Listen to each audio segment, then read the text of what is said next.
Hello, good morning. അപ്പോൾ ഇന്ന് രാവിലെ തന്നെ ബ്രേക്ക്ഫാസ്റ്റ് ഉണ്ടാക്കാനുള്ള പ്രിപ്പറേഷനിലാണ് കേട്ടോ. ഞാനിന്ന് ഉണ്ടാക്കാൻ വിചാരിച്ചത് ഊത്തപ്പമാണ്. ഊത്തപ്പം എല്ലാവർക്കും അറിയായിരിക്കും. നല്ല എളുപ്പത്തിൽ ഉണ്ടാക്കാൻ പറ്റിയ ഒരു ബ്രേക്ക്ഫാസ്റ്റാണ്. നല്ല ടേസ്റ്റി ബ്രേക്ക്ഫാസ്റ്റും കൂടിയാണ് ഊത്തപ്പം.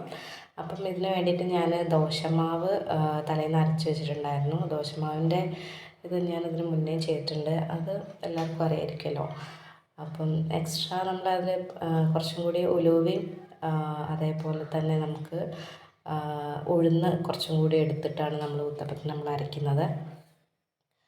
സാധാ ദോശമാവിൽ നിന്ന് വ്യത്യസ്തമായിട്ട് പ്രത്യേകിച്ച് വേറെ ഒന്നും നമ്മൾ ആഡ് ചെയ്യുന്നില്ല.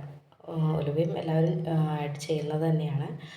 അപ്പം അങ്ങനെയാണ് നമ്മൾ ഊത്തപ്പത്തിനുള്ള ബാറ്റർ.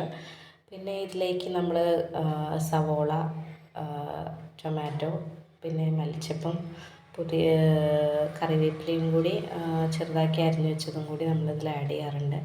പിന്നെ കുറച്ച് മസാലപ്പൊടികളും കൂടി ആഡ് ചെയ്യും. കുറച്ച് മുളക് പൊടിയും മഞ്ഞൾപ്പൊടിയും ഗരം മസാലയും കൂടി ആഡ് ചെയ്തിട്ട് അതാണ് നമ്മളിതിൻ്റെ മുകളിലേക്ക് സ്പ്രെഡ് ചെയ്ത് കൊടുക്കുന്നത്. വളരെ എളുപ്പത്തിൽ തന്നെ നമുക്ക് ഉണ്ടാക്കാം. നല്ല ടേസ്റ്റിയാണ്.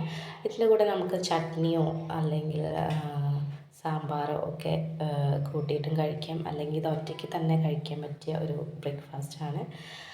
അപ്പം എങ്ങനെയുണ്ട് ഞങ്ങളെ ഊത്തപ്പം നോക്കൂ.